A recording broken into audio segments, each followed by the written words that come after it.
Hello and welcome to Brewers Daily, part of the Fan Arch Podcast Network. This episode is brought to you by Kalshi. Use promo code FANARCHBASEBALL to get $10 when you trade 10. I'm Dave Gasper. Lots to get to here on the show today. The Brewers wrap up their series in Las Vegas with a loss, unfortunately. Also, we got comments from Luis Lara on his contract extension. We'll take a look down on the rest of the farm system, as well as I made a trip to one of the Brewers affiliates here on Wednesday. And also, the Brewers made a trade. It is trade season. And they have made a trade with the Detroit Tigers involving a pitcher. We'll get into that. But the Brewers in Las Vegas taking on the Athletics. They fall in the series finale, so they lose 2 out of 3 to the Athletics. And I mean, this was a game where Brandon Sproat pitched phenomenally. I mean, this is the best he's looked in a while. His past 5 starts leading into this, Brandon Sproat had given up at least 3 runs in each of those games. Had not pitched deep into the game, only pitched into the 6th inning once in those previous 5 games. But this time, Brandon Sproat was efficient. He had several 3-up, 3-down innings, and it got also the help of a great double play from Joey Ortiz as well. And really was just phenomenal.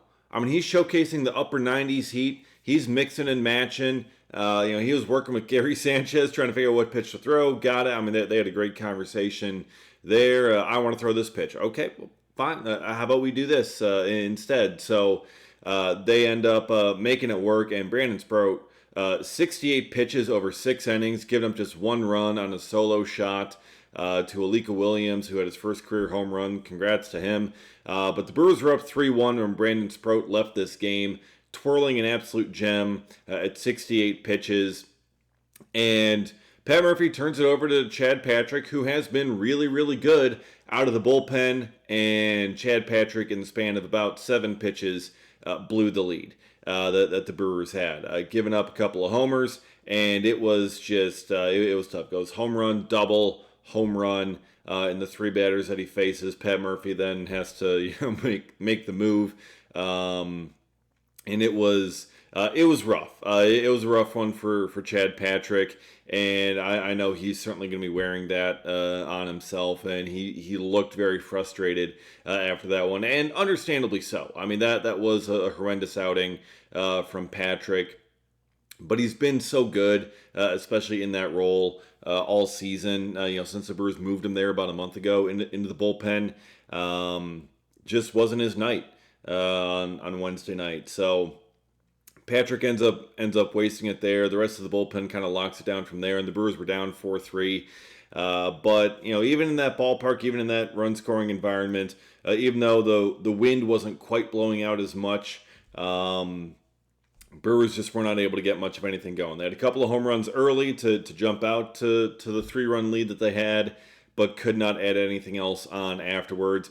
The Athletics have quietly built a pretty solid pitching staff. They got some pretty electric relievers out there as well.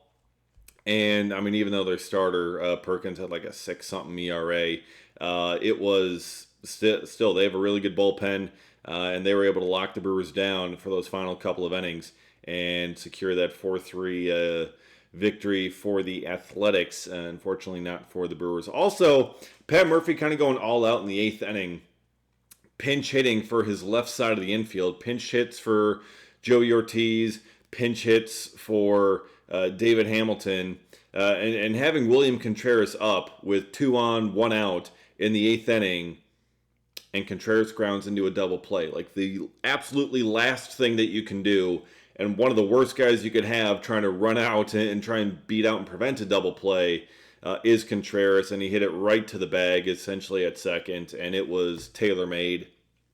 And that put the Brewers in a weird spot with their infield because they took out Joey Ortiz and then took out David Hamilton. So what did they go for their infield in the bottom of the 8th?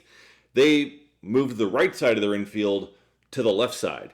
Bryce Terang played shortstop. Andrew Vaughn was playing third base. Luis Rengifo went to second base.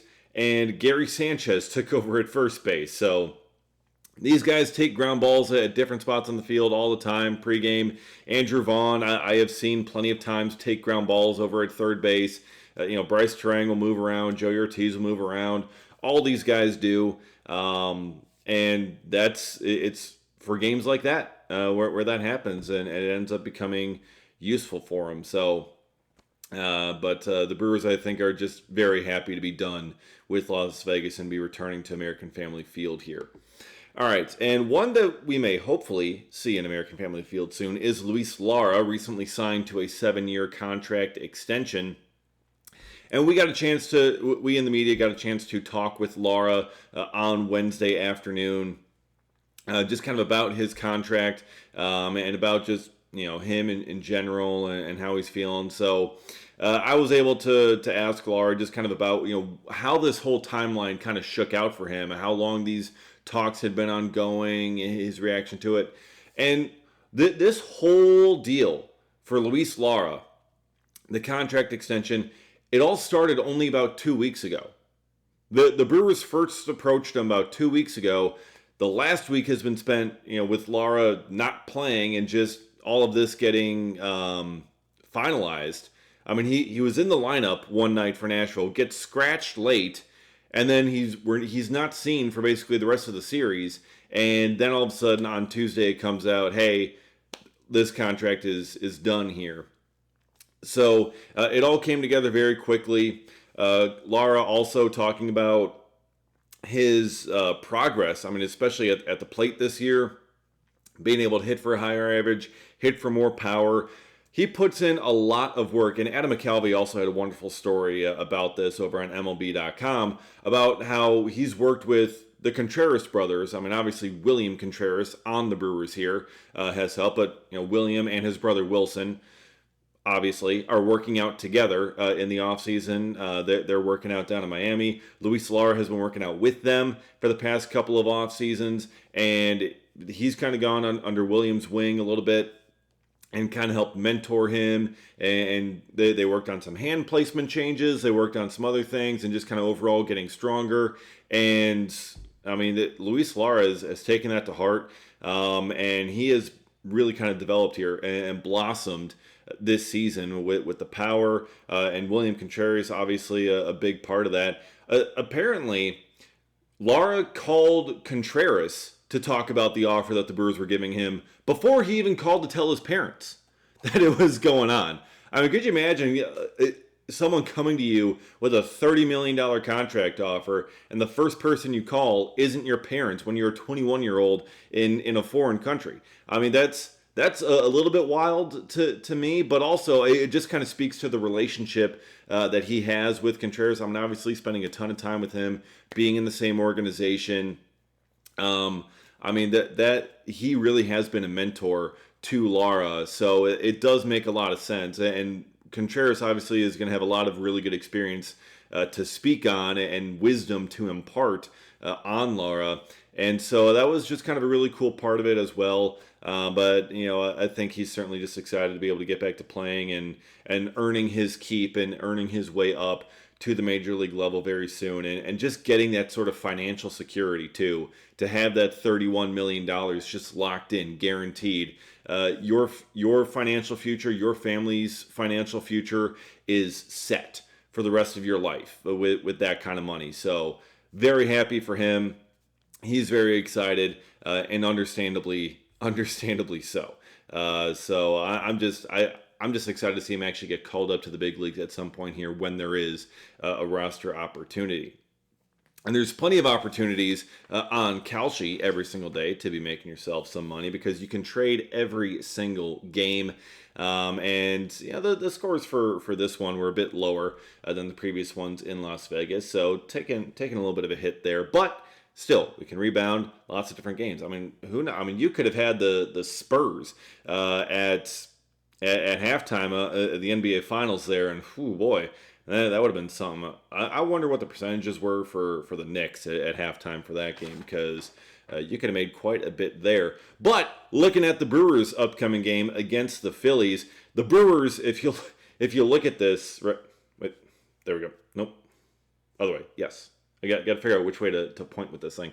But looking at the chart here, the Brewers currently trading at 67% chance to win the game on Friday against the Phillies. You want to know why? It's because it's Jacob Misiorowski bump day. And that has been pretty good for the Brewers lately. And it looks like we're going to be trying to see that trend continue here for Jacob Misiorowski bump day against the Phillies. And the Phillies have really turned it around after firing their manager. But with that 67% chance that the Brewers are currently trading at on Kalshi to win the game on Friday night, that means a $100 trade would pay out $144 with a win. On Kalshi, you're trading against peers in a live market, meaning there's no house, and as the probability changes, you can buy in and out of your position. For a limited time, download the Kalshi app and use code FANARCHBASEBALL to get $10 when you trade 10, Kalshi, Kalshi, trade on anything. Yeah, as the Brewer game was ending up, that NBA Finals game was apparently just going crazy, and just a 29-point lead, you blow it. Just insane. That is way worse than a 3-1 lead that the Brewers were struggling with there, but still, woof. Anyways, okay, moving on to the Brewers farm system. So, I had a free Wednesday afternoon here, so I decided to make the trek up to Appleton and take in a Wisconsin Timber Rattlers game. It was scheduled to be a doubleheader, so I'm like, sweet, I can take in 2 games. This is going to be awesome. The weather had some different ideas, get the tickets, you make the plans before the forecast comes in, then you see the forecast and it's like, yeah, there's going to be severe thunderstorms and possibly tornadoes all throughout Wednesday. It's like, oh, great, loving this idea. So, I mean, up until Wednesday morning, I wasn't quite sure if I was going to go, but you checked it. It looked clear for game time for game 1 there, and it was a beautiful game up there. I did get a little bit of a sunburn here, but it's fine. You got to get a little bit of color somehow. You got to get some sunshine on you. And I got to witness a pitcher's duel for the first little bit, but Andrew Fisher comes through in the end. His 19th home run of the season, 95 miles an hour, middle away, takes it to the opposite field. And it didn't even feel like he got all of that baseball. It almost kind of sounded and looked like a pop-up, but it just kept carrying and going, and ended up being a mammoth 3-run homer for Andrew Fisher. And Fisher, look, we all see the home runs. You see those highlights and things like that. And everyone's like, okay, why is he not in Biloxi yet? And I think he is going to ultimately be in Biloxi soon. But there is also the strikeout element here for Andrew Fisher. There is the fact that he has a 34% strikeout rate in high A. That is a concerningly high amount for a guy who supposedly, I think he has the feel to hit more than he's showing, but he just kind of hasn't really put that all together yet. And what I saw from him, it was a 3 true outcomes kind of game. And that may just simply be the kind of hitter that he is. He struck out in his first at-bat, he walked in his second, and then he homered in his third. And look, I mean, the 3 true outcome player kind of it's kind of gone by the wayside a little bit. So there still are those strikeout concerns. The home run, the power is obviously present. It's just a matter of making more contact consistently and avoiding those strikeouts. To me, it kind of gives a little bit like Garrett Mitchell if Mitchell knew how to lift the ball in the air. So it's kind of a difficult evaluation for Fisher, even with the 19 home runs leading the league and all of that, because the strikeout concern is real there still. It's gotten better a little bit, but it's still fairly high. Also got the chance to take in Josh Noth pitching this game, which I was very excited about, the fact that he was the scheduled starter here. Noth, he missed a whole year due to Tommy John surgery last year, so he is back, and he looked pretty good. He went 3 2/3, struck out 5. His fastball was sitting around 94. He reached back a couple of times for 96, 97. The curveball was really good, sitting around 81, 83. Got some really good swings and misses on it. Was able to get the punch out. Kind of got a bit of a higher pitch count there, 69 pitches in those 3 2/3. Kind of struggled to put some of those guys away, a bunch of foul balls and things like that, but still was able to get the outs, not allow a lot of hard contact. That was great to see. Josh Adamczewski, a couple of hard hit baseballs. One was kind of a line out right to the shortstop, but it was hit well. Another one, kind of like flying out to right field, kind of a line out there, like hit the ball hard. Did well. Josiah Ragsdale, a couple of hard hit baseballs as well. So some good looks there on some of the Brewers' top prospects. Did not see Luis Pena in this game, which I'm sad about. Did not see Braylon Payne in this game. Those two were not in the lineup, but still get to see Andrew Fisher homer. Got to see Adam Shesky. Josiah Ragsdale, who's a big riser for me in my upcoming Top 50 Prospects update. Be looking for that this weekend over at brewcrewball.com, by the way. So it was just fun to be able to take in a game and kind of take it in as a fan versus being in the press box where everything's kind of a little bit different for that one. So those are kind of my notes, just taking in that game. The second game was postponed because of the incoming weather, so I only took in 7 innings, which I'm a little sad about, but hey, we'll deal with it, and we'll have to make another trip up to Appleton some other time later this season. All right, one final thing here that we got to get to. The Brewers have made a trade with the Detroit Tigers involving a pitcher. And no, it is not Tarek Skubal. It is Jacob Waguespack. Who is Jacob Waguespack, you may be asking? That's a very fair question. He was a non-roster invitee with the Brewers this spring. And the Brewers had him in AAA Nashville for the entire year. And he had been out of their bullpen there. The Brewers have made numerous calls to Nashville. They have not called Jacob Waguespack's name, and understandably so. Now, he does have a really good ERA when you look at his numbers, but when you're also looking up his numbers, look up his walk rate, because he is walking way too many guys. That is a massive problem for him, and that's why I think also the Brewers were not willing to call him to the major league level. So the Brewers traded Waguespack to Detroit for a player to be named later or cash. Now, I believe Adam McCalvy reported that it is just going to straight up end up being a cash deal, not a player to be named later. But either way, Waguespack's probably going to be getting a better opportunity out there in Detroit. Detroit's been bad. They've had a lot of injuries to their pitching staff. I'm not sure if this is something where there was like an upward mobility clause or an out clause coming up that may have been triggered, where the Brewers are kind of looking around like, hey, we don't really want to call him up to the roster. Do any of you want him? Are any of you interested? And the Tigers were like, sure. That may be a possibility. Maybe the Tigers called on him, said, hey, is he available? Can we get him from you? I'm not sure how it ended up starting, who made the first call, what it was like. But either way, Waguespack, a little bit of depth there in AAA, ends up going to Detroit, where he's probably going to have a better path to a big league opportunity on that roster, just with what they've been dealing with over there to their pitching staff and how their season really has been going. The Brewers have their own injuries to their pitching staff, but even with all those injuries, Waguespack was not cracking the group. So that likely led to this here. So and also, no, the player to be named later is not going to be Tarek Skubal. Don't even think about it. I know so many have said it as a joke on Twitter and everything, but not going to end up happening. But either way, the Brewers make that move there as a trade. And we're heading into trade season. We might get into some more trade targets and rumors here and possibilities as things go along, potentially even tomorrow. We shall see. But you'll have to subscribe to Brewers Daily and get notified every single time a new episode drops to find out and come back for tomorrow's episode. Also, follow me on Twitter at dgasper24. Got tons of great content going up there all the time as well. Appreciate all of you watching and listening, and we'll see you again next time for another episode of Brewers Daily.